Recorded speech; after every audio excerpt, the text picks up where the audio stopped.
Hoy con un escritor del que realmente uno quisiera hablar de toda su obra. Horas, horas. Además que se le ha leído con amor. Se le ha leído.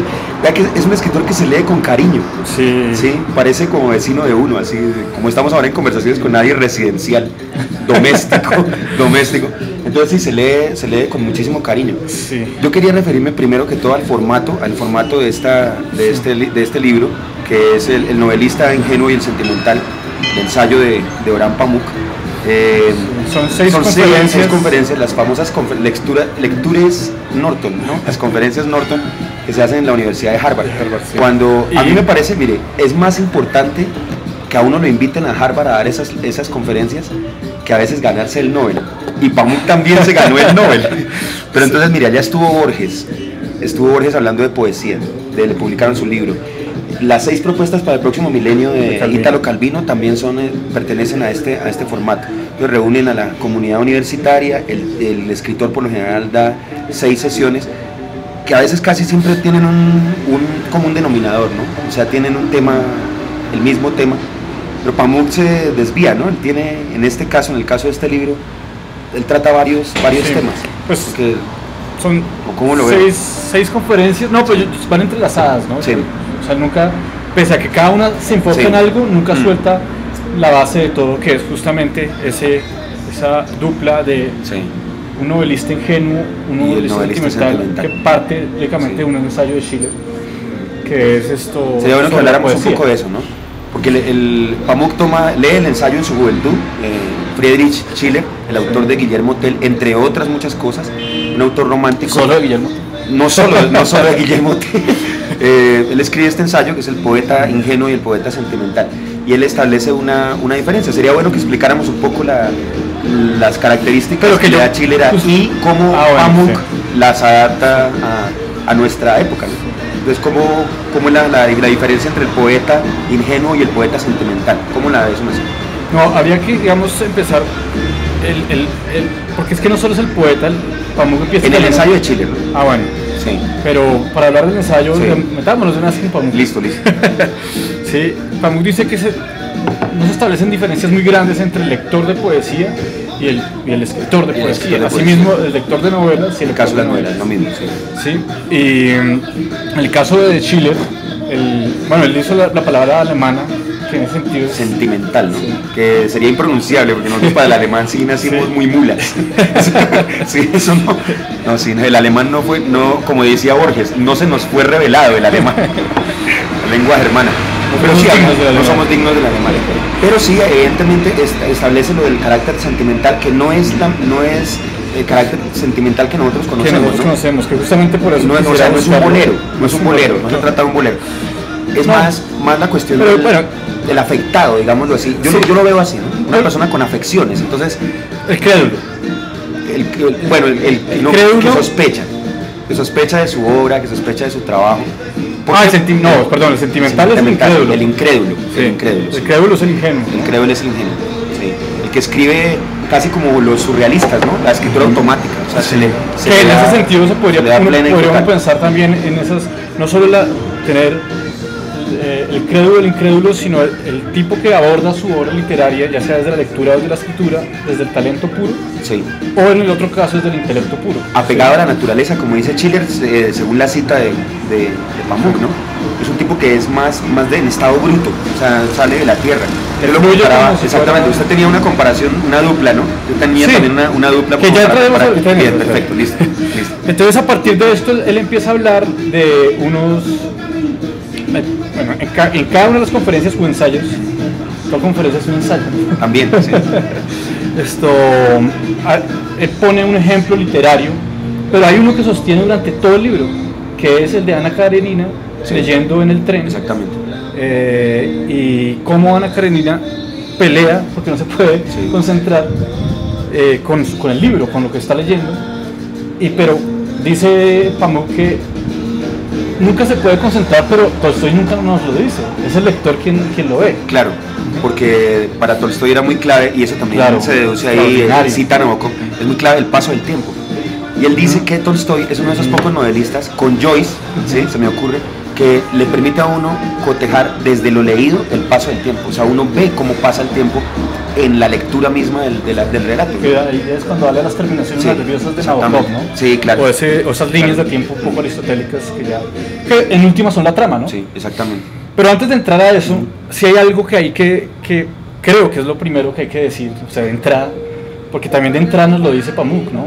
Y es que, y lo sostiene a lo largo de todo el libro, y es que todo lector de novelas es un pintor, Sí. pero todo escritor de novelas Paisajista, es ¿no? un paisajista. Un paisajista. ¿Sí? Y que es el paisaje en últimas, y aquí uno, por ejemplo, recordar un poco las novelas que ha leído desde hace años y que no ha vuelto a tocar, que le quedan solo la imagen, ¿sí? Claro, ciertas imágenes que son muy pictóricas. Es la imagen exactamente, o sea, la que sobrevive en uno.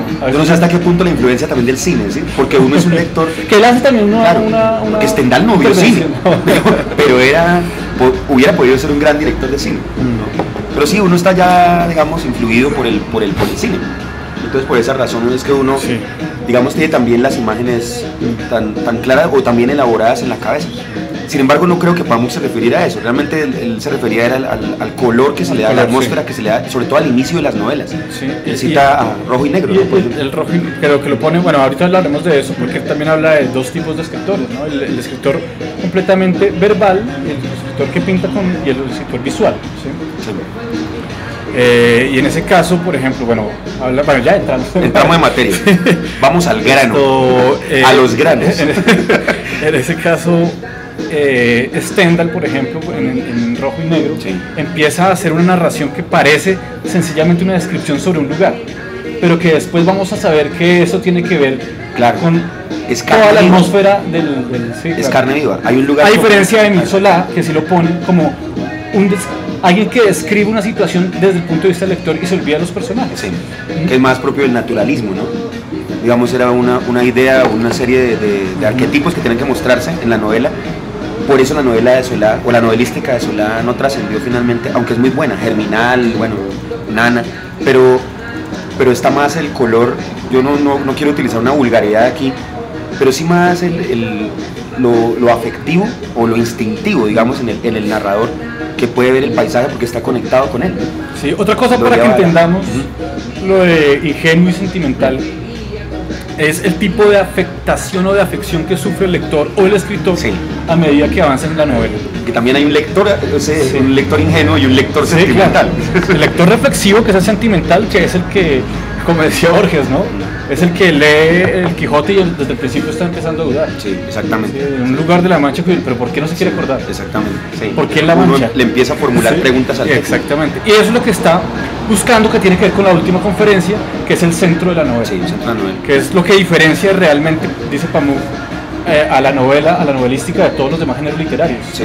¿Sí? Que la novela tiene un centro y ese centro es tan fuerte que hace que el lector sufra unas consecuencias mentales, sí, que es lo que habla en la primera. Exactamente. Sí. Es decir, algo que acerca de la vida que no se haya, o descubrirle un espacio de la vida que no se conocía al lector. Sí. Eso es lo que hace la gran novela. Las grandes novelas, porque es, sí, que hay unas novelas que no tienen centro, ni pies, ni cabeza, ni nada. Pero bueno, pero el centro, también dice Orhan Pamuk, puede ser imaginario o puede ser real. O sea, realmente hay escritores como Joyce que componían suponiendo que el lector iba a entrar a un mundo, sí, de niebla y que en ese mundo se iba a perder, pero que en últimas podría salir de ahí vivo. Sí, ¿sí? Claro. La gente preguntárselo a los traductores, sí, o a los críticos. ¿Sí? Pero sí, evidentemente sí. Pero tenían la intención de que ese centro existiera realmente como, sí, y en otros casos ese centro existe, ya es, digamos, bajo el influjo mismo del lector, ¿sí? El lector empieza metiéndose en ese paisaje, ¿sí? Claro. Y se va metiendo y cree llegar a un centro, pero puede que, sí, el escritor no haya realmente creado un centro, pero el centro mismo está en la búsqueda del lector. Por supuesto. Es que a mí me parece, y esto no lo dice Pamuk en el ensayo, esto es ya propiamente de cosecha personal, pero a mí me parece que todo lector debe tener su Virgilio, es decir, el modelo que estableció Dante hace muchísimos siglos permanece, ¿sí? Es decir, uno no puede andar solo por el infierno, uno necesita un guía, un acompañante por lo menos, ¿no? Entonces todo Dante necesita su Virgilio, y así todo lector necesita su Virgilio, que en este caso es el escritor, ¿no? O el novelista, tranquilos, no vamos a hacer nada. Entonces, ese, digamos, el eje de la... Pero yo difiero un poco, yo no creo que sea el escritor, yo creo que es lo que el escritor ha pintado, lo que ayuda a que el lector avance. Sí. O sea, y vuelvo a Ana Karenina, ¿no? Lo que hace que uno entienda, y lo pone Pamuk, no es un ejemplo que pongo yo evidentemente, sí, lo que hace que uno entienda a Ana Karenina y todo es los copos de nieve, claro, la otra gente, que hay una familiaridad. que ahí es cuando yo estoy realmente sintiéndome acompañado en la lectura. Hay una familiaridad por la verosimilitud del relato también. Y mire que curiosamente en ese sentido Tolstoy puede ser un novelista ingenuo, la parte del novelista ingenuo, como lo dice Pamuk, porque él mide el paso del tiempo a través de lo sensorial, de lo táctil. Es decir, el lector, de hecho también se habla de lo sensorial, ¿no? Le habla a un lector que conoce perfectamente eso, ¿no? Y uno termina conociéndolo, porque así uno no conozca la nieve ni los trenes rusos, que no hemos hecho no hablar de trenes en este espacio, pero así uno no lo conozca, uno lo vive con Tolstoy, ¿no? Especialmente con Ana Karenina. Sí. Bueno, me hace pensar en otra cosa, creo que es en la quinta la quinta conferencia, quinta sí, donde él habla un poco del museo y toda esta... Hay algo muy bonito, y es que él habla especialmente de esa búsqueda, que eso es completamente ingenuo, de la realidad en las novelas de ficción, ¿sí? Sí. Y es a partir de una pregunta, ¿no? Le hace una pregunta, le dice, ¿es verdad todo lo que usted escribe? Sí, esa es la segunda. Es la que parte... Sí. ¿no? Sí, bueno, pero esas dos se conectan, por eso decía que todas están unidas. Esas dos van muy unidas, porque claro, la segunda pasa algo que es completamente también desde la ingenuidad del lector. Sí, Rubén Fonseca lo denomina el síndrome bueno, ¿cómo se llama esta novela de Philip Roth? El lamento de Pornoy. El mal de Pornoy. Porque el lector, no recuerda en la novela, ¿sí? Asume que eso es, cada personaje es su escritor. Sí, claro, obviamente. Y acá un poco es lo que le preguntan a Orhan Pamuk en alguna ocasión, ¿no? Y todo eso que le ha pasado, que usted escribe en sus novelas, ¿le ha pasado a usted? Y es una gran pregunta. Sí, claro. Preciosa. Claro. Parte de la ingenuidad. Porque el síndrome del escritor es el del que habla Fonseca, o que en este caso, esa ingenuidad del lector que cree que su obra es su autor, sí. El autor es su obra, es mentira. Pero todos estamos ahí, de hecho. Pero es real, que claro, existe en realidad. En ese sentido, quería hablar también del museo. El síndrome, ¿no? Tiene una comprensión del museo maravillosa. Él parte de una tusa, ¿no? Para nuestros espectadores allende los mares, la tusa es la depresión por el desamor. Sí. Entonces, ya hablaremos del Museo de la Inocencia, que es una novela preciosa. Entonces él parte de eso, digamos, de una situación muy personal, para dar toda una teoría literaria. O sea, él recoge todos los objetos personales que dejó el ser amado. Está hablando de la novela. De la novela, sí. Sí, no de Pamuk. No, también, pues, y de la construcción de la novela. Eso no le pasa a Pamuk. Es verdad lo que usted escribió.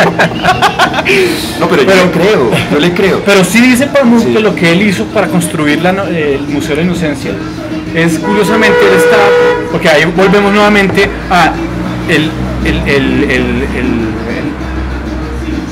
la literatura como pintura. Sí. ¿Sí?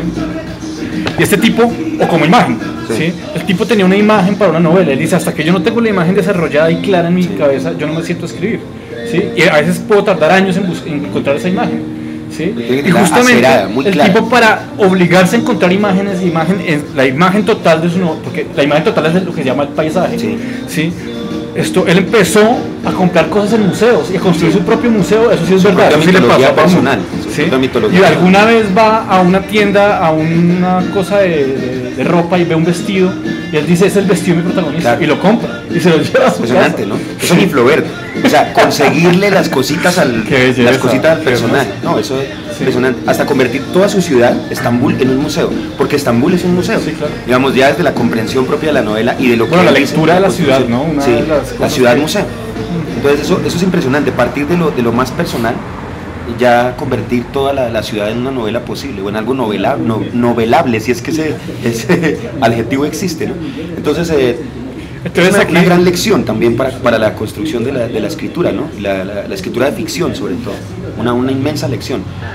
Y bueno, él hace un repaso también acerca de sus libros, de los libros que él ha escrito, de la experiencia que ha tenido escribiendo sus propios libros, que me parece que es una de las partes fundamentales también, porque muy pocas veces un novelista puede ser tan honesto delante de un público, casi que sacándose las vísceras, ¿sí? Contando cómo ha hecho sus novelas, ¿no? Y cómo crea sus personajes. Pues esa confesión, por ejemplo, sin más lejos, es extraordinaria. Sí, por ejemplo, ¿no? De comprarle objetos a los personajes. Y sentarse sí. a verlos y a partir de eso ya estar haciendo literatura, porque eso claro. ya es una actividad literaria, ¿no? O sea, porque escribir no es solo sentarse a escribir, de hecho eso es lo que viene después, ¿no? Pero el último paso, sí. Eso es una cosa tremenda. Además, como vive él la literatura, ¿no? Sí. Para él es un fenómeno que toca todo, o sea, sí. La situación política de su país, la hija que tiene que se aburre mientras él está escribiendo, porque eso está en los ensayos, en otros ensayos. Hay algo muy, y es claro, como aparte de eso, le está trazando también una especie de historia de la novela, sí. Muy, digamos, sin que sea la intención de él, lógicamente, pero dice una cosa muy linda, y es que en el auge de la novela es cuando más desarrollo también, siglo XIX, sí, en el siglo XIX, sí. Y como también, por ejemplo, Balzac jugaba mucho a describir lo que la gente empezaba a comprar para sus casas. Sí, exactamente.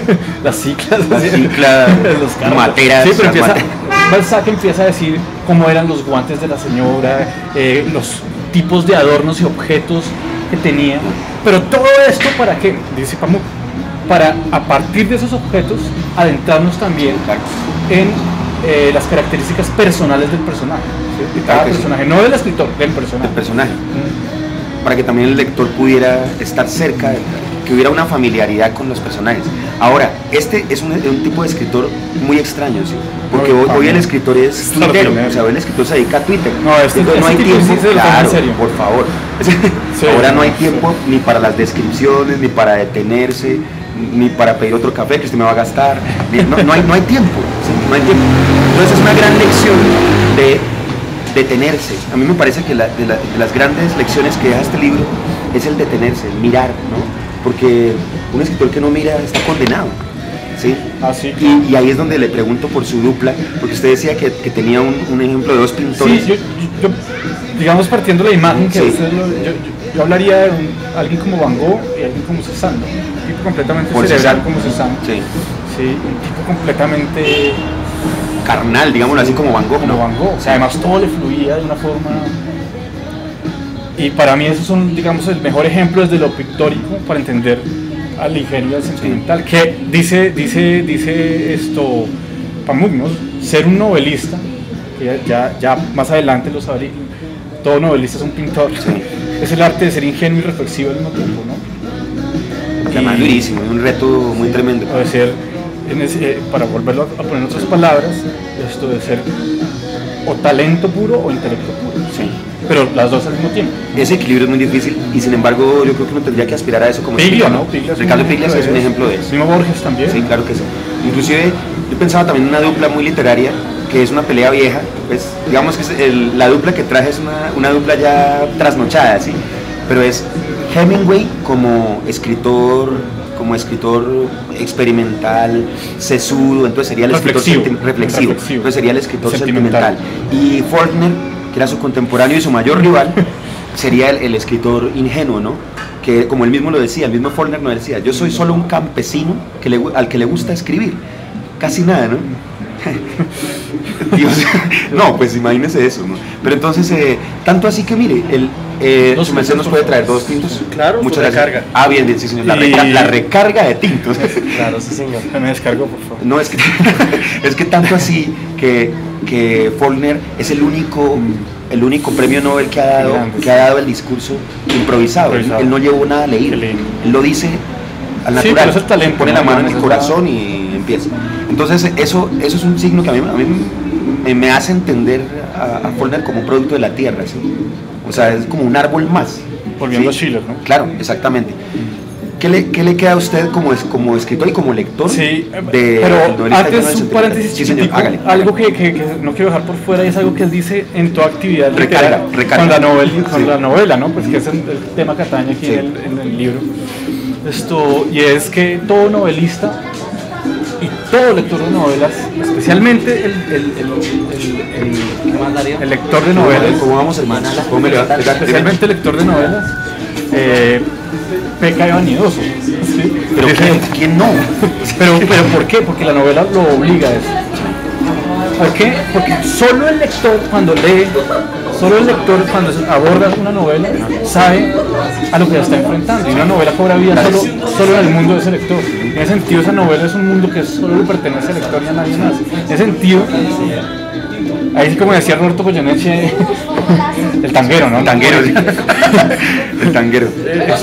El lector puede decir, como decía Roberto Goyeneche, perdóname mi pedantería, pero es que este mundo ha sido creado para mí. Sí, claro. Eso permite que, al igual que el museo, el lector se llene de orgullo y se llene, pues, en cierta forma, de vanidad, porque es al descifrar un mundo que a lo mejor no es posible para otros. Yo creo que es una vanidad benévola, ¿no? No, claro.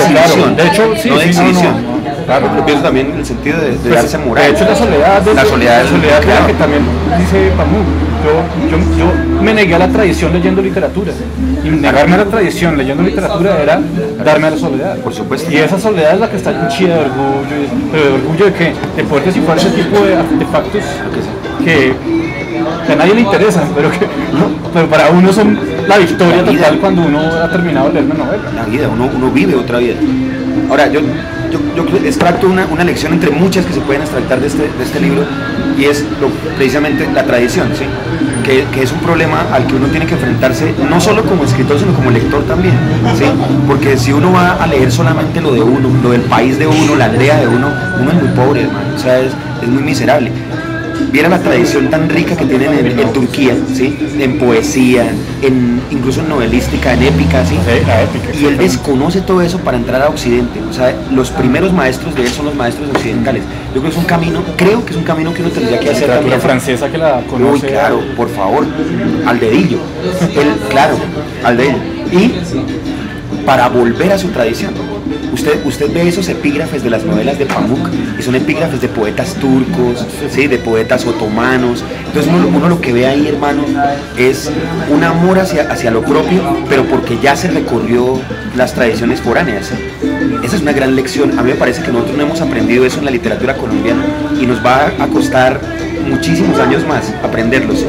O sea, en la medida en que sigamos haciendo literatura costumbrista y sigamos hablando de las mismas tonterías que hablamos en la novela colombiana, si no nos abrimos al mundo, y no se trata de escribir de gente, de colombianos paisas que viajan a Nueva York o a Queens allá a hacerse los paisas, no se trata de eso, sino de verdad de experimentar el mundo, que es ancho, ya no es tan ajeno, aunque más o menos, pero se trata de eso. Esa creo que es la gran lección que me queda a mí, entre muchas, como le digo, porque habría muchísima más tela por cortar.